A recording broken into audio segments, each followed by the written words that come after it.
ये अर्थ जानकर आप चौंक जाएंगे दोस्तों कि ऐसा कैसे हो सकता है। नारायण भक्त के ही ऐश्वर्य का विनाश कैसे कर सकते हैं।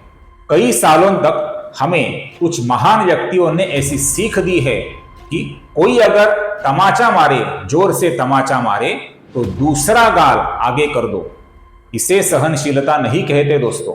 ब्रह्मदेव के अहंकार का विनाश करने के लिए जिन परमात्मा ने काल भैरव स्वरूप धारण किया, हम अपने भारत में कहते हैं जय जवान, जय किसान, जय विज्ञान। इसमें जो किसान है दोस्तों, इन्हें कहा जाता है हलायुधा।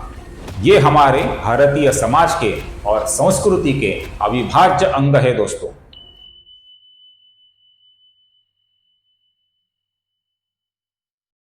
नमस्कार दोस्तों, पिछले कुछ वीडियो के माध्यम से हम श्री विष्णु सहस्रनाम शुद्ध उच्चारण एवं संक्षिप्त हिंदी अर्थ का विचार कर रहे हैं। विष्णु सहस्रनाम कैसे पढ़ें और समझें, इसका हम अध्ययन कर रहे हैं। और इस मालिका का आज का हमारा श्लोक क्रमांक 60, श्लोक 60 का वीडियो है। आज के वीडियो को शुरुआत करने से पहले आप सभी दर्शकों से मेरी विनम्र विनती है कि कृपया इस वीडियो को स्किप किए बिना या फास्ट फॉरवर्ड किए बिना अंत तक जरूर देखिए, क्योंकि बहुत ही महत्वपूर्ण और रोचक जानकारी इस वीडियो में भी आपको मिलने जा रही है।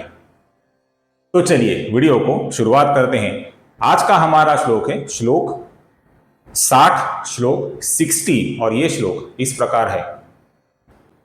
भगवान भगहा नंदी वनमाली हलायुधः आदित्यः ज्योतिरादित्यः सहिष्णुः गतिसत्तमः।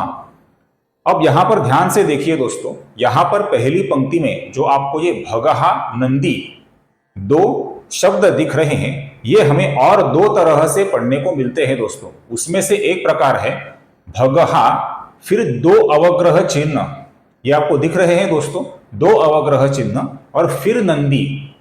इसमें दो शब्द है दोस्तों, भगहा और आनंदी, ये दो शब्द इसमें है दोस्तों।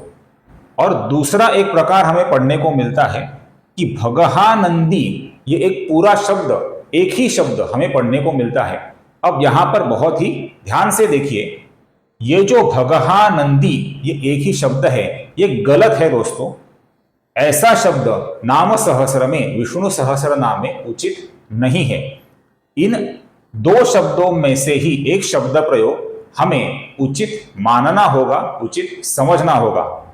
पहला शब्द प्रयोग है भगहा एक शब्द, फिर नंदी दूसरा शब्द, या फिर भगहा दो अवग्रह चिन्ह और फिर नंदी अर्थात भगहा आनंदी।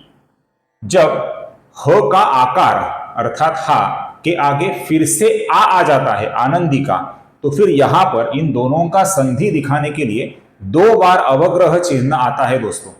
भगहानंदी, अवग्रह का हम लंबाई से उच्चारण करते हैं। अगर दो अवग्रह साथ में आए तो और भी ज्यादा लंबाई से इसका उच्चारण करना होता है, भगहानंदी। किंतु अगर आप नंदी शब्द का विचार करेंगे तो फिर भगहा अलग नाम है, नंदी अलग नाम है, जो कि हमें प्रचलित महाभारत के नाम सहस्र में अर्थात प्रचलित विष्णु सहस्र नाम में पढ़ने को मिलता है। यही प्रकार ज्यादा पढ़ने को मिलता है भगहा एक शब्द और फिर नंदी दूसरा शब्द। इसलिए हम इसी प्रकार का विचार करेंगे, किंतु फिर भी अर्थ का विचार करते हुए हम इस दूसरे प्रकार का भी विचार करेंगे दोस्तों। ये बिल्कुल ही गलत है दोस्तों, ऐसा कभी भी मत पढ़ना।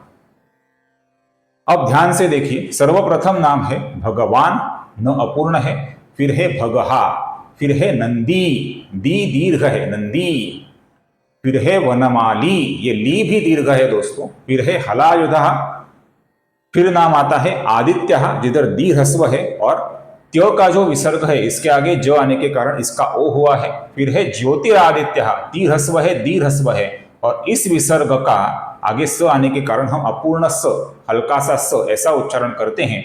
फिर नाम है सहिष्णु, यहां पर ही ह्रस्व है और श अक्षर है दोस्तों, ये श नहीं है, सहिष्णु नहीं है, सहिष्णु है, ही ह्रस्व है। और इस विसर्ग का आगे ग आने के कारण र बन जाता है, अपूर्ण र बनता है जो आपको यहाँ पर दिख रहा है। और फिर अंतिम नाम है गति सप्तमः, जहां पर ती ह्रस्व है, इसका हमें लघु उच्चारण करना होता है। हम सर्वप्रथम पहली पंक्ति का उच्चारण देखते हैं दोस्तों। भगवान भगहा नंदी वनमाली हलायुधः। फिर से एक बार देखिए, भगवान भगहा नंदी वनमाली हलायुधः। अब दूसरी पंक्ति का उच्चारण देखिए। आदित्यो ज्योतिरादित्य सहिष्णुर्गति सत्तमः। फिर से एक बार देखिए, आदित्यो ज्योतिरादित्य सहिष्णुर्गति सत्तमः। अब संपूर्ण श्लोक का उच्चारण देखते हैं दोस्तों। भगवान भगहा नंदी वनमाली हलायुधः। आदित्यो ज्योतिरादित्य सहिष्णुर्गति सत्तमः। फिर से एक बार देखिए, भगवान भगहा नंदी वनमाली हलायुधः। आदित्यो ज्योतिरादित्य सहिष्णुर्गति सत्तमः। अब यहां पर आपको अगर भगहा और नंदी की जगह पर इसका उच्चारण करना है तो इस प्रकार उच्चारण कीजिए दोस्तों, भगहा नंदी। इस प्रकार आप यहां पर उच्चारण कर सकते हैं। सिर्फ यहां पर अगर आप ऐसा उच्चारण करेंगे तो फिर नंदी की जगह पर आनंदी शब्द आ जाएगा, जिस नाम का अर्थ अलग होगा। अर्थ देखते हुए हम दोनों नामों का विचार करेंगे। तो इस प्रकार इस श्लोक का उच्चारण है दोस्तों, सही उच्चारण का तरीका है। दोस्तों, आप जितना मेरे वीडियो को लगातार देखेंगे उतना वीडियो का जो एवरेज व्यू ड्यूरेशन होता है ये बढ़ पाता है, जिससे YouTube का जो एल्गोरिदम होता है दोस्तों, उसे नए विष्णु भक्तों तक, नए व्यूअर्स तक इस वीडियो को पहुंचाने में सहायता मिलती है। इसलिए जितना हो सके उतना मेरे वीडियो को लगातार देखिए और मेरे साथ वीडियो में अंत तक बने रहिए। दोस्तों, आप में से कुछ दर्शक ऐसे हैं जो मेरे वीडियोज को रेगुलरली बहुत ही ध्यान से देखते हैं, मेरी बातें भी ध्यान से सुनते हैं, किंतु अंत में सब्सक्राइब करना भूल जाते हैं। दोस्तों, आप मुझे अभी देख रहे हैं, उसके नीचे सब्सक्राइब का बटन है, उसके आगे बेल आइकॉन है। दोनों बटन्स को दबाने के लिए आपको 1 या 2 सेकंड से ज्यादा समय नहीं लगेगा, किंतु आपकी इस कृति से मुझे बहुत ही पॉजिटिव एनर्जी मिलेगी और इस प्रकार के अभ्यासपूर्ण वीडियो आगे भी लेकर आने के लिए मुझे प्रोत्साहन मिलेगा। इसलिए ध्यान से सब्सक्राइब का बटन दबाइए और आगे का बेल आइकॉन भी ध्यान से प्रेस कीजिए दोस्तों। धन्यवाद। अब हम इन नामों के हिंदी अर्थों का संक्षेप में विचार करते हैं। तो सर्वप्रथम नाम है दोस्तों भगवान, अर्थात जिसके पास भग है, ऐसा या ऐसे। भगवान, इस नाम की 2 व्याख्याएं अपने सनातन धर्म एवं हिंदू संस्कृति में बताई गई हैं। इनमें पहली व्याख्या है ऐश्वर्यस्य समग्रस्य धर्मस्य यशसः श्रियः ज्ञान वैराग्योश्चैव षण्णाम भग इति रणा। इसका अर्थ है ऐश्वर्यस्य समग्रस्य, विश्व का सकल ऐश्वर्य, धर्मस्य धर्म, यशसः यश, श्रियः अर्थात मानसिक, शारीरिक और आध्यात्मिक सामर्थ्य, ज्ञान अर्थात ज्ञान और वैराग्यम अर्थात वैराग्य। ये 6 भग जिसके या जिनके पास होते हैं उसे या उन्हें कहा जाता है भगवान। अब इस प्रकार की जो भी विभूतियां अपने सनातन धर्म में एवं हिंदू संस्कृति में हमें दिखेंगी वे सभी भगवान हैं, वे सभी नारायण श्रीहरि विष्णु के ही स्वरूप हैं। भगवान इस नाम की दूसरी व्याख्या इस प्रकार है दोस्तों, उत्पत्तिंच विनाशंच भूतानाम आगतिम गतिम वेत्ति विद्याम अविद्याम यह स वाच्यो भगवानिति। इसका अर्थ है विश्व की उत्पत्ति, प्राणी मात्रों की, सजीवों की उत्पत्ति और उनका विनाश, भूतानाम आगतिम गतिम, प्राणी मात्रों का इस विश्व में आना और जाना, और विद्या और अविद्या, इनको जो जानता है या जो जानते हैं उन्हें कहा जाता है भगवान। ऐसे जो भी भगवान हैं ये सभी नारायण के ही स्वरूप हैं। इस अर्थ से यह पहला नाम है भगवान। फिर नाम है भगहा। इस नाम के दो अर्थ है दोस्तों। पहला अर्थ है ब्रह्मदेव के अहंकार का विनाश करने के लिए जिन परमात्मा ने काल भैरव स्वरूप धारण किया, ब्रह्मदेव के पांचवें अहंकारी मस्तक को काटकर जिन्होंने ब्रह्मदेव को पंचमुखी से चतुरानन बनाया, उन काल भैरव स्वरूप परमात्मा नारायण श्रीहरि विष्णु के लिए यह नाम है भगहा। और भगहा नाम का दूसरा अर्थ है अपने भक्तों की उन्नति के लिए उनके सांसारिक ऐश्वर्य का नाश करने वाले जो परमात्मा नारायण श्रीहरि विष्णु हैं, उन्हें कहा गया है दोस्तों भगहा। अब ये अर्थ जानकर आप चौंक जाएंगे दोस्तों कि ऐसा कैसे हो सकता है, नारायण भक्त के ही ऐश्वर्य का विनाश कैसे कर सकते हैं। ये बहुत ही रहस्यमय अर्थ है दोस्तों। हम कई बार ऐसे उदाहरण अपने आजू बाजू के विश्व में, अपनी दुनिया में देखते हैं कि अचानक से किसी भक्त को बहुत ही संकटों का सामना करना पड़ता है, उसके जीवन में उसे अवनति का सामना करना पड़ता है, उसके धन का विनाश हो जाता है। किंतु ये सब नारायण इसलिए करते हैं दोस्तों कि भक्त को संकट के समय ही, इस धननाश के समय ही नारायण का स्मरण होता है। ऐसा हम ज्यादातर देखते हैं दोस्तों। ज्यादातर मनुष्य मात्र को कभी संकट आए, कभी आर्थिक संकट आए तो ही भगवान का स्मरण होता है, ऐसा हमारा बहुत बार निरीक्षण होता है दोस्तों। सांसारिक दृष्टि से देखेंगे तो ये धननाश होना या आपत्ति आना निश्चित ही बड़ा संकट है, किंतु ये भक्त की आध्यात्मिक उन्नति के लिए उस समय जरूरी होता है। ऐसा भक्त को ही कुछ सालों के बाद समझ में आ जाता है दोस्तों कि ये जो मेरा संकट का समय था, इसमें मैं भगवान के ज्यादा निकट गया, मुझे भगवान का स्मरण करने का अवसर मिला, मुझे भगवान के स्मरण की बुद्धि प्राप्त हुई, जिससे मेरी आध्यात्मिक उन्नति संभव हो पाई है।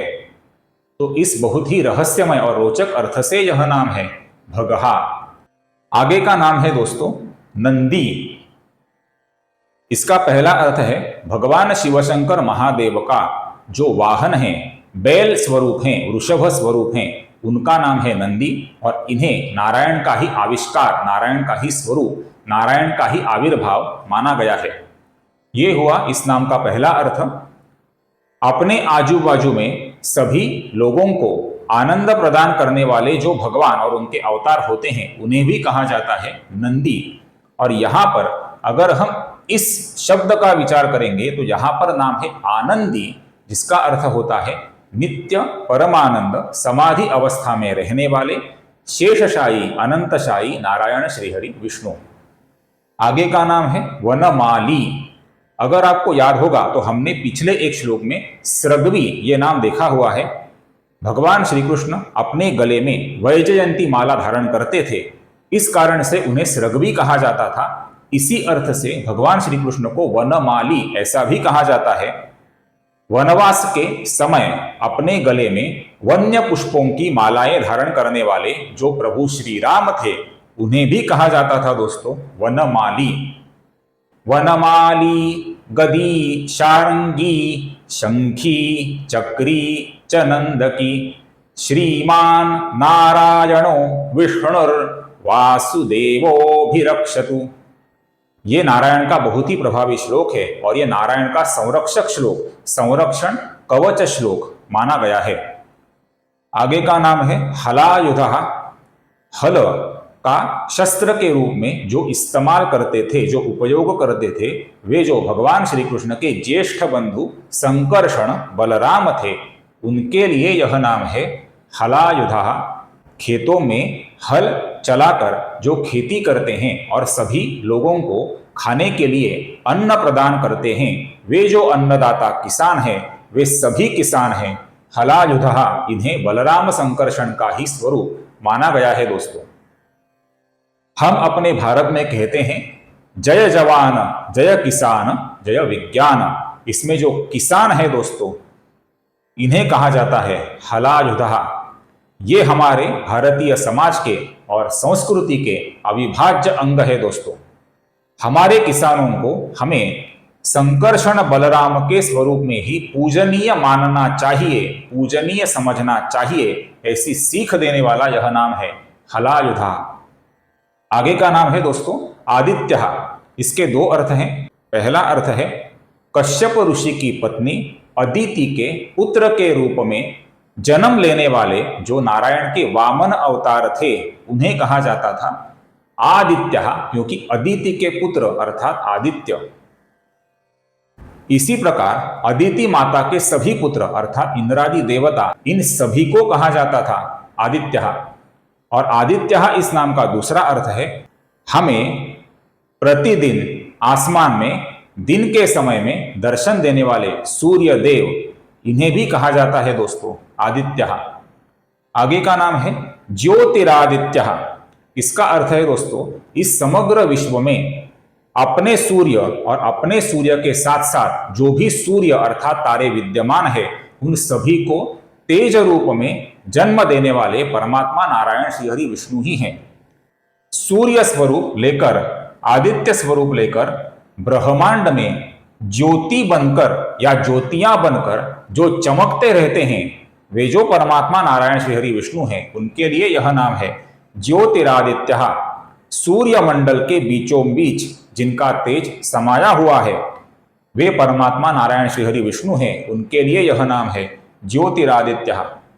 आगे का नाम है दोस्तों सहिष्णु। इसके दो अर्थ है दोस्तों। पहला अर्थ है सुख दुख, जय विजय, लाभ और हानि।